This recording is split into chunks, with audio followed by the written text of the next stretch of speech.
Hello guys, welcome to this video. So in this video I will show you how to toggle the visibility of status bar inside your Visual Studio Code IDE.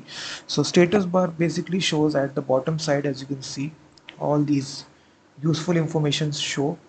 So if you want to hide them, you simply go to the menu right here, view, and then go to appearance, and then you will see this option of status bar. By default it shows, but you can hide them very easily by unticking this, and now you can see your status bar is successfully removed from VS Code. Now again, if you want to enable this, again go to view appearance and simply toggle this on. You can show the status bar. And one more shortcut key is also there, Control Shift P. If you hit this combination of key, you will open the command palette and then simply type here status bar. This is just a keyboard shortcut key.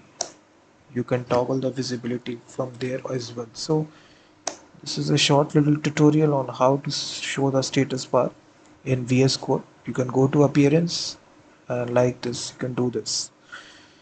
Please hit that like button, subscribe the channel, and also check out my website freemediatools.com, which contains thousands of tools related to audio, video, and image.